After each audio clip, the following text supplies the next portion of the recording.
एक डॉक्टर बाजार जाता है और बाजार से भारी मात्रा में नमक खरीदता है।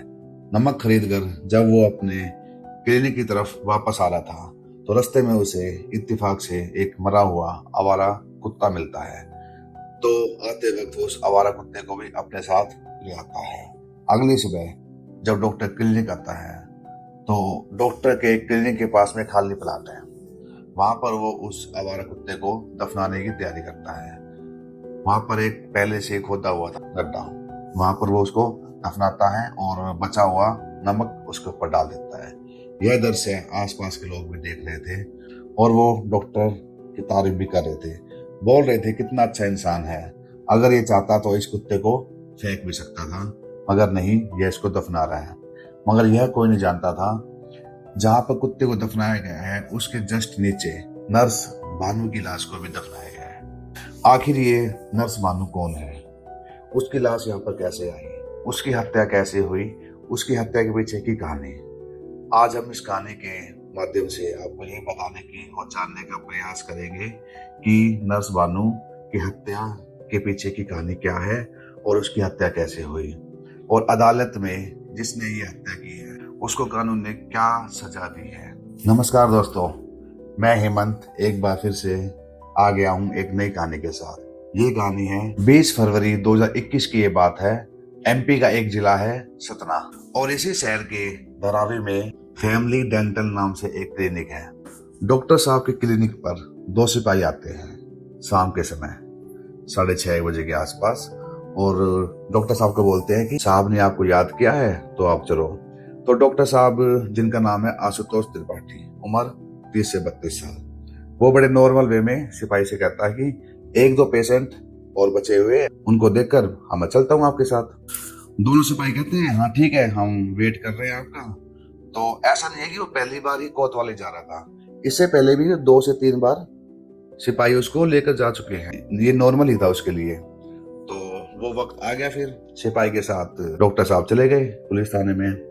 पुलिस थाने में इस बार कुछ अलग ही माहौल था।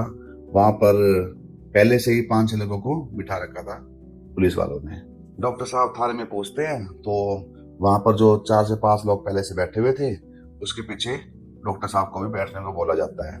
वहां पर जो 5 लोग बैठे हुए थे पहले से, उनमें से एक एक करके उनको अंदर बुलाया जाता है और जब वो अंदर जाते हैं, ये मान लो कि उनकी अच्छी से खातिरदारी होती है, मार पिटाई की जाती है उनके साथ, या आप ऐसा भी समझ सकते हैं कि ये पुलिस की एक चाल भी थी। उन्होंने शायद उनको ये बोल दिया था कि आपको मारेंगे कम, आपको आवाज ज्यादा करनी है, ताकि बाहर वालों को लगे कि आपकी बुरी तरह से पिटाई हुई है। ऐसा ही हो रहा था। जो अंदर जा रहा था वो इतना ज्यादा चिल्ला रहा था बाहर आते वक्त, और उसकी चाल भी बिगड़ी हुई मिल रही थी। तो सब वो देख रहे थे, जो जा रहा है वो रोते हुए आ रहा है, जो जा रहा है वो रोते हुए आ रहा है, चिल्ला रहा है। सिपाही उस 5वें बदमाश को अंदर लेके जाता है तो डॉक्टर साहब से कहता है कि डॉक्टर साहब अब आपका नंबर है, आप तैयार रहना, इसके बाद मैं आपको ही अंदर लेके जाऊंगा खातिरदारी के लिए। तो डॉक्टर सहम जाता है कि भाई ये क्या हो रहा है, क्योंकि इससे पहले भी 3 जगह आ चुका हूँ, पूछताछ होती है, इस बार तो मार पिटाई हो रही है। तो डॉक्टर कुछ समझ नहीं पाता कि मैं कहाँ फंस गया आज। तो वो वक्त, वो पल आ जाता है। सिपाही आता है, डॉक्टर साहब को बोलता है डॉक्टर साहब चलो, आपकी सेवा पानी का टाइम आ गया है। तो डॉक्टर साहब सहम जाता है, रोने लग जाता है, देखो मेरे को मारना मत, जो आप पूछोगे मैं आपको बता दूंगा। तो अंदर उसको लेकर जाते हैं तो पुलिस वाले कहते हैं देखो, हमें जो पूछना है वो आप क्लियर बता देना, हम आपको नहीं मारेंगे। तो वो कहता है पूछो। तो पुलिस वाले कहते हैं कि 58 दिन से नर्स भानु अपने घर से गायब है। लास्ट वो आपके ही क्लिनिक पे काम करते थे और उसके माँ बाप का ये कहना है, तो हमें ये जानना है कि वो कहाँ पर है। सिंपल आप बता दो, आपकी सेवा पानी नहीं की जाएगी। डॉक्टर साहब कहते हैं कि आप मेरे क्लिनिक के पास में एक खाली प्लाट है, वहां पर जाओ और वहां पर एक 6 फुट के आसपास का खड्डा है, वहां पर उसकी लाश है। तो पुलिस वाले कहते हैं कि केस सोल्व है। तो वो 2 सिपाही को बोलते हैं जाओ भाई देख के आओ। डॉक्टर साहब के पास में जो प्लाट खाली है वहां पर लाश बता रहे हैं। तो पुलिस वाले जब जाते हैं वो खोदते खड्डा खोदते हैं तो उनको मिलती है आवारा कुत्ते की लाश, जो डॉक्टर ने अभी दवाई थी। दो सिपाही जो आए थे वो थाने जाते हैं और बोलते हैं साहब ये झूठ बोल रहे हैं, वहां पर किसी इंसान की लाश थोड़ी ना है, वहां पर तो आवारा कुत्ते की लाश है। डॉक्टर से कहते हैं कि झूठ मत बोलो, सच बताओ। तो डॉक्टर कहता है कि आपने अभी आधा खड्डा खोदा है, आप उसके नीचे और खड्डा खोद दो, वहां पर नस भानु की लाश है। सिपाही फिर जाते हैं, थोड़ा और खोदते खड्डा, और खड्डा खोदने के बाद जैसा कहा था वैसा मिलता है, वहां पर नस भानु की लाश मिलती है। मगर वो इतनी गली सड़ी उसमें थी कि वहां उसको कोई देख नहीं पा रहा था। ये कहानी शुरू होती है डॉक्टर के क्लिनिक के पास धारावी मोहल्ला, जहां पर एक बहुत ही गरीब परिवार रहता है। और उस परिवार के जो मुखिया है उनका नाम है राम नरेश और उनकी पत्नी का नाम है रुक्मणी। उनकी 4 बेटियां हैं और 1 बेटा है। राम नरेश की जो 4 बेटियां हैं उनमें बड़ी बेटी का नाम होता है रानू, उससे छोटी का होता है आरती, और उससे छोटी का होता है भानु, और सबसे छोटी का होता है रेनू, और बेटे का नाम है सागर। राम नरेश की जो 2 बड़ी बेटी है उनकी शादी हो चुकी है। तीसरे नंबर वाली भानु जो कि LLB की पढ़ाई कर रही है, और वो अपने पिताजी से एक दिन कहती है कि मैं पिताजी LLB की पढ़ाई के साथ साथ मैं कोई छोटी मोटी नौकरी भी करना चाहती हूँ, जिससे आपकी और अपनी फैमिली का हाथ बढ़ जाएगा। आप भी इतनी मेहनत करते हो तो मैं भी काम करना चाहती हूँ।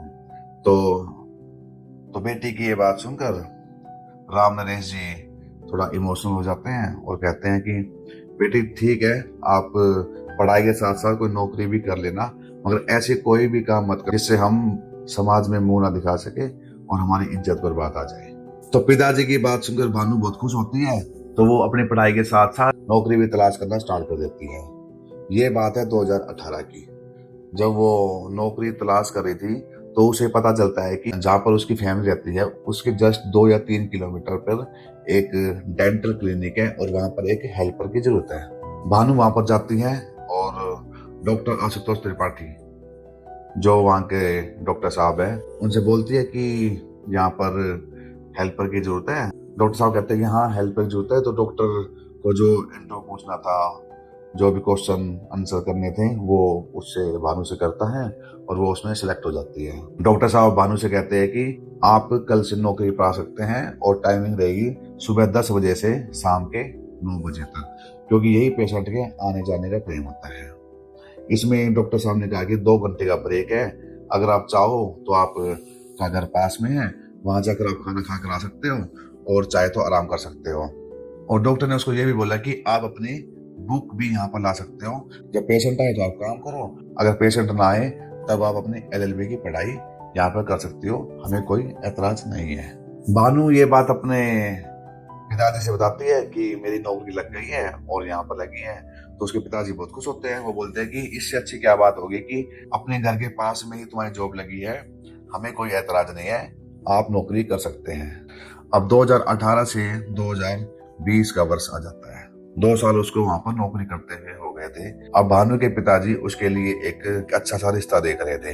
रिश्ते वाले आ रहे थे और रिश्ता पक्का ही समझो ऐसा माहौल बन गया था। तो भानु ये बात डॉक्टर आशुतोष को बताती है कि ऐसे ऐसे रिश्ते वाले आ रहे हैं और रिश्ता तो पक्का ही होने वाला है मेरा। तो एक तरफ उसका रिश्ता हो रहा था, डॉक्टर भानु बहुत ही पास आ गए थे। डॉक्टर साहब ने कहा कि भानु से तुम ये शादी वादी मत करो, शादी तो हम दोनों ही करेंगे। इस पर वो भानु को जवाब नहीं देती है, बस वो उसकी बात सुन रही थी।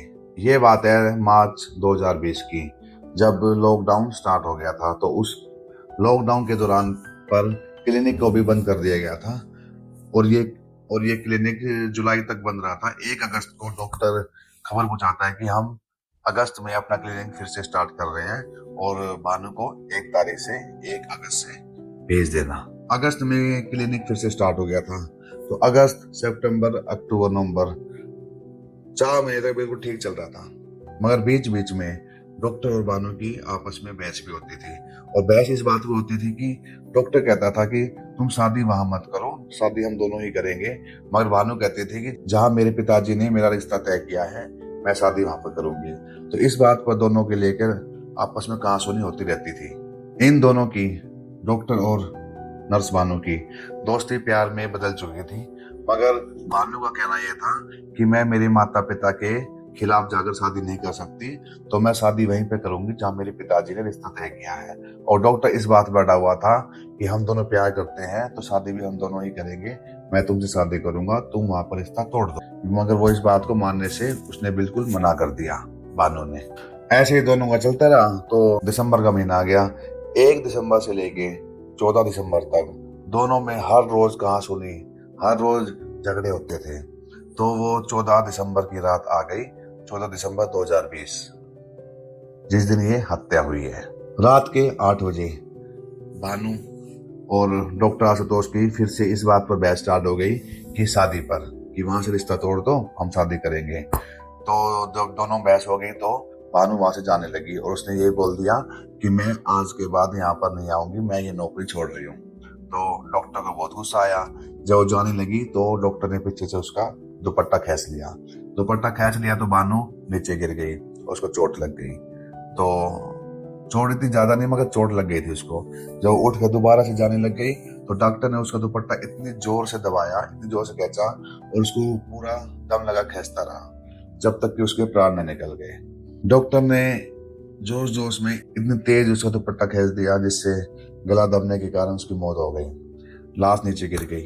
डॉक्टर को समझ ही पाया कि ये हुआ क्या। वो उसको देखता रहा और सोचता रहा, मगर जान तो उसकी जा चुकी थी। अब उसके रोने से या उसके देखने से भानु तो जिंदा होने वाली थी नहीं, और क्योंकि भानु के प्राण जा चुके थे। जब वो सोच रहा था कि अब मैं क्या करूं, तभी दरवाजे पर नॉक होता है, कोई पेशेंट आ जाता है। तो वो एक बोरी का इंतजाम करता है और पेशेंट को बोलता है कि 5 मिनट रुको, क्योंकि लाश नीचे गिरी हुई थी। तो वो एक बोरी का इंतजाम करता है और उसकी लाश को एक बोरी में डालकर दरवाजे के पीछे रख देता है और पेशेंट को अंदर बुलाता है। 9 बजे तक वो पेशेंट भी देखता है। उसके बाद जब 9 बज जाते हैं तो क्लिनिक बंद करके मार्केट जाकर भारी मात्रा में नमक खरीद कर लाता है।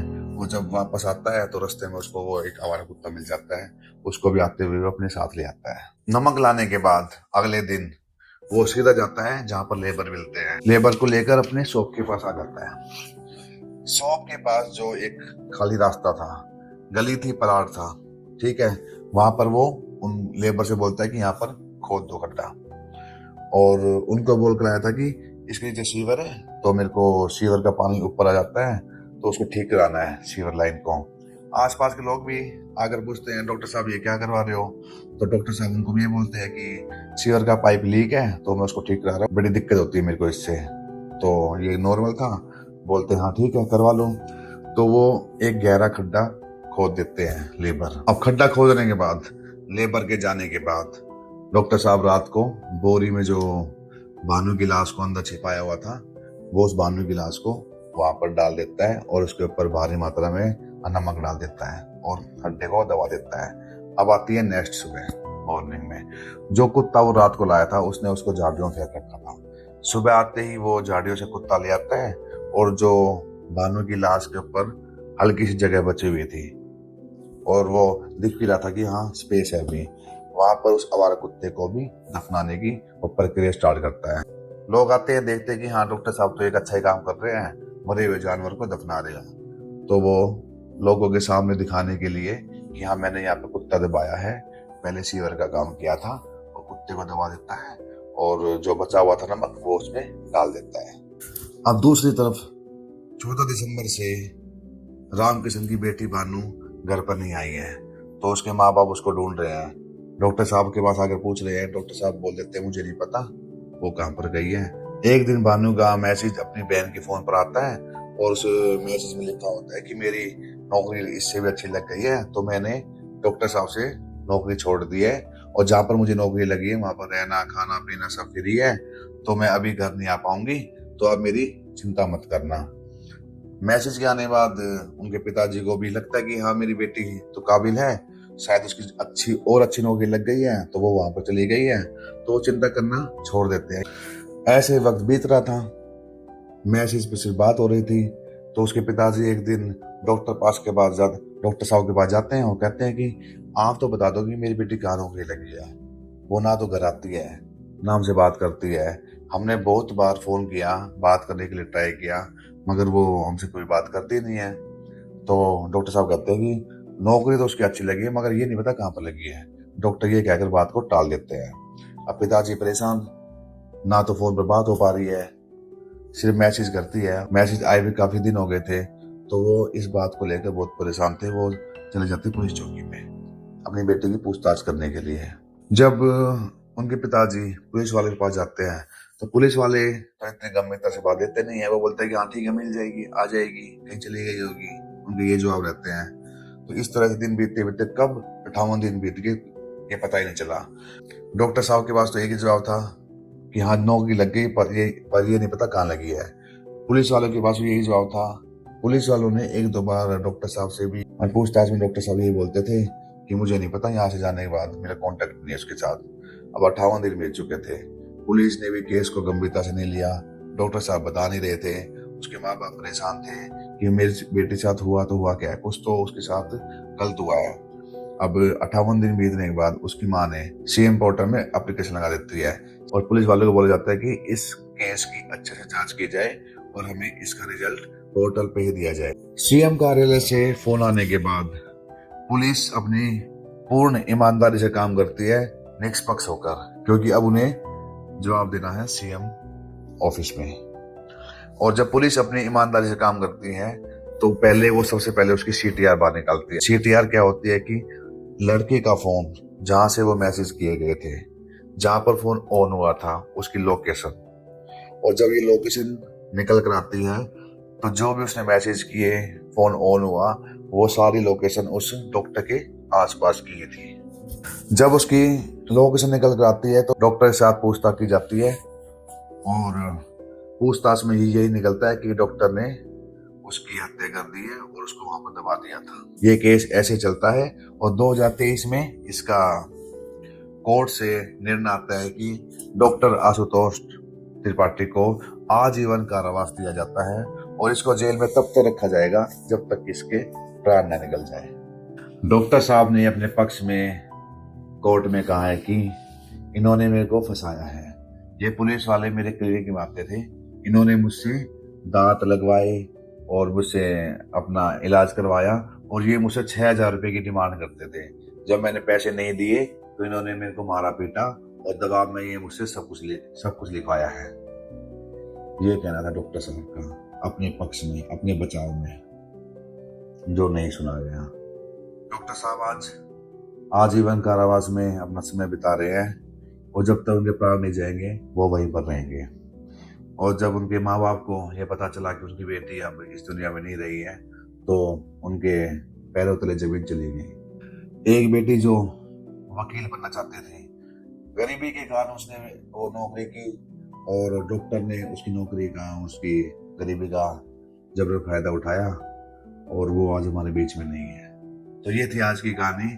फिर से मिलते हैं नेक्स्ट एपिसोड में एक नई कहानी के साथ। और हाँ, मैंने आपसे कहा था कि अगर आपको मेरी वीडियो अच्छी लगे तो कमेंट जरूर करके जाना, लाइक और शेयर भी करना और सब्सक्राइब भी कर देना मेरे चैनल को। मिलते हैं फिर एक नई कहानी के साथ नए एपिसोड में। तब तक के लिए शुभ रात्रि, धन्यवाद।